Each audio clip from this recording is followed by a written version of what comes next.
Shalom, chers frères et sœurs, c'est l'heure de la rhapsodie des réalités, écrite par le pasteur Chris.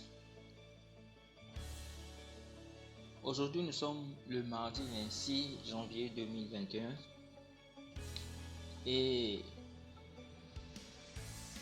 la rhapsodie vous est présentée par les vérités de l'évangile.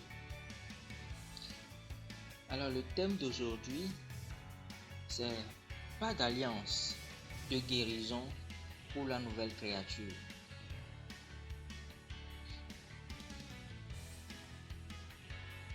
Le verset d'ouverture tiré de 1 Pierre 2 verset 24. Lui qui a porté lui-même nos péchés en son corps sur le bois, afin que morts au péché, nous vivions pour la justice. Lui, par les meurtrissures duquel vous avez été guéris. Bon nombre d'écritures sur la guérison qui ont été citées par de nombreux chrétiens bien intentionnés ne sont pas applicables au Nouveau Testament.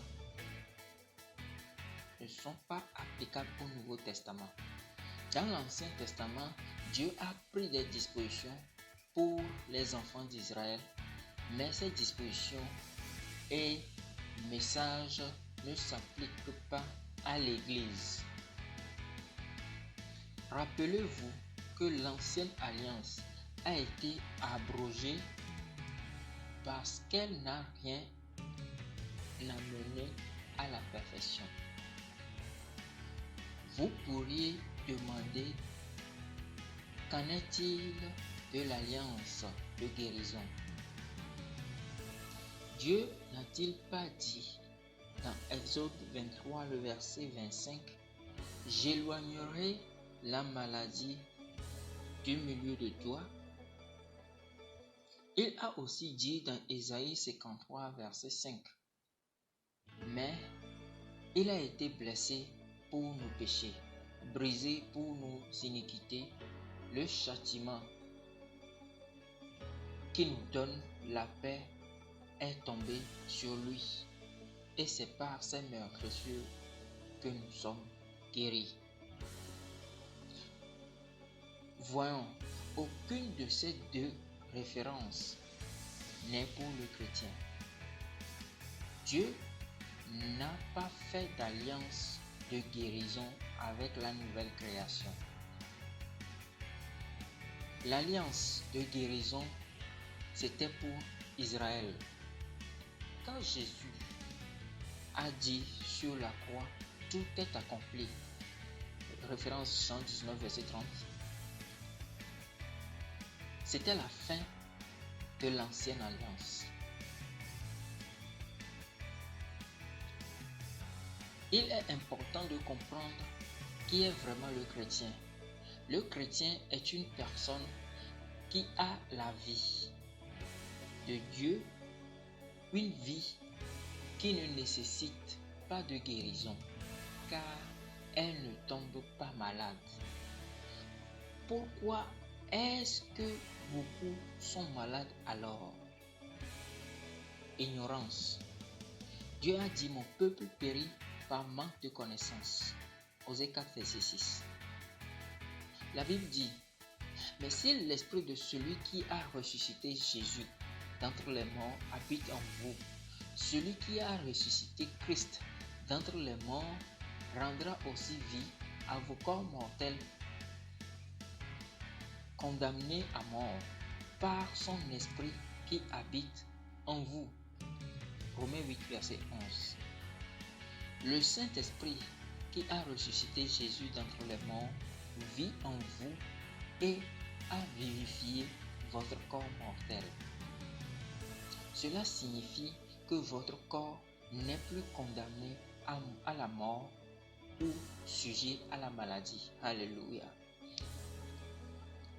Le peuple de Dieu doit connaître, vivre et répandre la vérité. Lorsque vous devenez chrétien, et que vous recevez le Saint-Esprit, vous ne devriez jamais être de nouveau malade dans votre vie. Ce dont vous avez besoin, c'est prendre conscience de la vie divine en vous et du fait que le Saint-Esprit déambule en vous pour conjurer toute anomalie et vous maintenir dans la santé. Alléluia. Confession. Le même esprit qui a ressuscité Christ d'entre les morts a vivifié mon corps. La maladie n'a pas de place en moi, car la vie de Dieu me pénètre de part et d'autre. Je vis dans la santé divine et j'ai un impact sur mon monde avec la vie de Dieu en moi, au nom de Jésus. Amen. Alléluia. Pour l'étude approfondie, on va lire Ésaïe 33, le verset 24, dans la version amplifiée. Le Proverbe 4, verset 20 à 22. Romains 8, verset 10. Pour la lecture de la Bible en un an, on va lire le Matthieu 18, verset 15 à 35 et Exode chapitre 10 jusqu'en 12. Pour la lecture de la Bible en 2 ans, on va lire le Matthieu 10, verset 1 à 11 et Genèse chapitre 26. Merci à vous et à la prochaine. Restez bénis.